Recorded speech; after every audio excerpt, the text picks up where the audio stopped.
બપોરે જ્યારે વિશ્રામ પડ્યો ત્યારે અમારા આમ આદમી પાર્ટીના નેતા માનની શ્રી ચૈતરભાઈ વસાવા ના બાબતમાં અમારા બધા ધારાસભ્યો અને સાથે સાથે કોંગ્રેસ પક્ષના પણ ધારાસભ્યો, તમામ ધારાસભ્યો વિપક્ષના ડેલિગેશનના સ્વરૂપમાં માનનીય મુખ્યમંત્રી સાહેબને રજૂઆત કરવા માટે ગયા. અમારી આમ આદમી પાર્ટીની મુખ્ય રજૂઆત એ હતી કે ચૈતરભાઈ વસાવા જે રીતે ગુજરાતના યુવાનો અને આદિવાસી સમાજ માટે લડાઈ લડે છે, આદિવાસી સમાજના નાનામાં નાના પ્રશ્નો બાબતે બહુ મજબૂતીથી રજૂઆત કરે છે, અવાજ ઉઠાવે છે, સંઘર્ષ કરે છે અને એના કારણે આદિવાસી સમાજને ખૂબ મોટો ફાયદો થયો છે. અને આદિવાસી સમાજને ફાયદો થાય છે માટે આદિવાસી વિસ્તારોની અંદર ચૈતરભાઈનું પ્રભુત્વ ખૂબ વધી રહ્યું છે.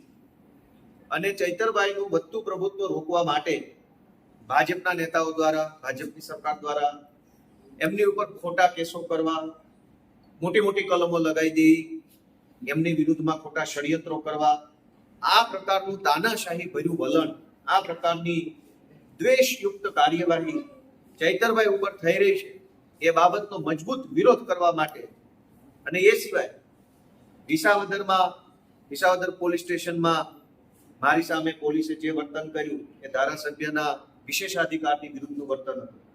એટલે મેં વિશેષાધિકારને લઈને મૌખિક રીતે માનનીય મુખ્યમંત્રીશ્રીને રજૂઆત કરી.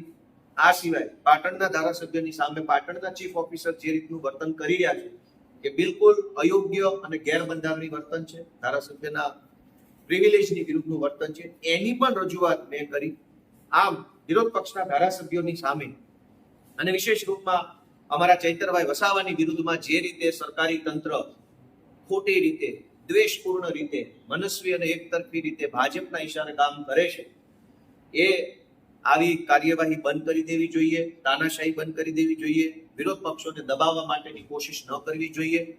ખાસ કરીને જ્યારથી આમ આદમી પાર્ટી ગુજરાતની અંદર ખૂબ મજબૂતીથી આગળ વધી રહી છે ત્યારથી ભાજપ વાળા આમ આદમી પાર્ટીથી ખૂબ ચીડાયેલા રહે છે અને એટલે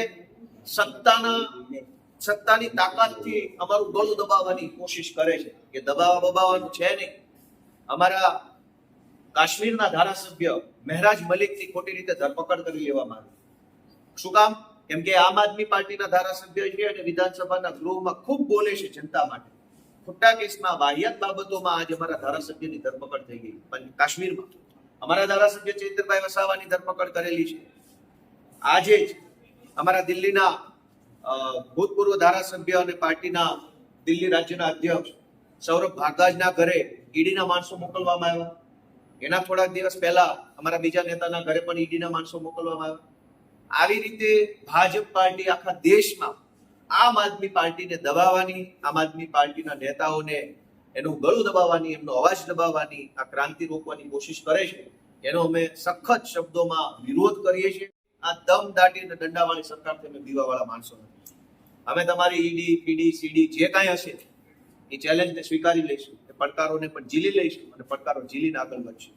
આજે જે રીતે ભાજપ આમ આદમી પાર્ટી પાછળ પડી છે કે કોઈ પણ રીતે આમ આદમી પાર્ટી ખતમ થઈ જાય જોઈએ, તો ભાજપના મિત્રોને જણાવવા માંગીશ કે આમ આદમી પાર્ટી લોકોની લાગણીઓથી, લોકોની મહેનતથી બનેલી પાર્ટી છે. કોઈ એક વ્યક્તિની કે સંસ્થાની પાર્ટી હોત તો ખતમ થઈ શકે, પણ કરોડો લોકોના દિલની સંવેદનાઓથી બનેલી પાર્ટી છે. એને સત્તાની તાકાતથી ખતમ નથી કરી શકાતી.